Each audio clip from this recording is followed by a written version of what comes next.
और किसान आंदोलन का 70वां दिन है। हरियाणा के जींद में एक महापंचायत भी होने वाली है। किसान नेता राकेश टिकैत इस महापंचायत में शामिल होंगे। तो ये बड़ी खबर आपको बता दें, इससे पहले भी महापंचायत उत्तर प्रदेश में हमने देखी थी और अब हरियाणा के जींद में किसानों की ये महापंचायत, राकेश टिकैत इसमें शामिल होंगे। और दावा किसान संगठनों का यह है कि बड़ी संख्या में किसान इसमें जुटने वाले हैं। 70वां दिन इस बीच आंदोलन का हो चुका है, अभी भी अपनी जिद पर अड़े हुए हैं किसान संगठन।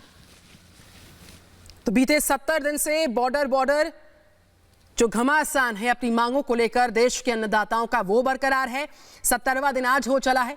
टिकैत जो है यहां पर इस महापंचायत का हिस्सा होंगे जो जींद में आज होने जा रही। कील की दीवार के उस तरफ किसान आंदोलन जारी है। अन्नदाताओं के आंदोलन का आज 70वां दिन है। सरकार और किसानों के बीच हुई 11 दौर की बातचीत विफल होने के बाद अब एक ही सवाल है कि आखिर कब खत्म होगा आंदोलन। लेकिन किसान नेता अपनी मांगों से पीछे हटने के लिए तैयार नहीं है। किसानों ने साफ कर दिया है कि आंदोलन तब तक खत्म नहीं होगा जब तक तीनों कृषि कानून वापस नहीं लिए जाते।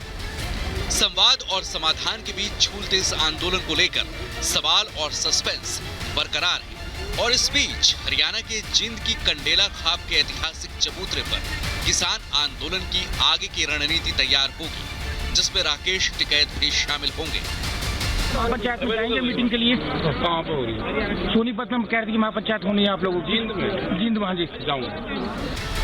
माना जा रहा है कि इस महापंचायत में शामिल होकर राकेश टिकैत आंदोलन को और तेज करने की कवायद में जुटे हुए हैं। किसान आंदोलन को मिली खाप समर्थन से सरगर्मियां तेज हो गई हैं और माना जा रहा है कि आने वाले दिनों में आंदोलन में शामिल होने वाले किसानों की संख्या और बढ़ सकती है। इस बीच किसानों ने 6 फरवरी को चक्का जाम का ऐलान किया है, जिसे लेकर दिल्ली पुलिस भी सतर्क है। दिल्ली हरियाणा के टिकरी बॉर्डर पर करीब 12 लेयर की सुरक्षा की गई है। किसानों के मंच के ठीक बाद बैरिकेड लगाया गया है, जिसके ऊपर कटीले तार लगाए गए हैं। इसके बाद फिर इसी तरह की लेयर बनाई गई है। इन दीवारों को ट्रैक्टर न तोड़ पाए, इसके लिए 2 बैरिकेडिंग के बाद बड़े बड़े पत्थरों को खड़ा कर सीमेंट की चौड़ी दीवार बनाई गई है। दीवार की ऊंचाई करीब 6 फीट है। इसके बाद फिर पैरामिलिट्री फोर्स के जवान तैनात किए गए हैं। जिस प्रकार से जो ट्रैक्टर्स का इस्तेमाल किया गया था, सभी पुलिसकर्मी पे चढ़ा करके बैरिकेड को तोड़ करके सब कुछ किया गया, तो आप उस समय आपने कोई सवाल नहीं पूछा। हमने क्या किया है? हमने उस बैरिकेड को मजबूत किया है, सिर्फ मजबूत किया है। बजट बैठक से पहले हुई सर्वदलीय बैठक में पीएम मोदी ने भी समाधान के संकेत दिए थे। हालांकि किसानों की जिद की वजह से समाधान पर सस्पेंस बरकरार है। Bureau report, Republic Bharat.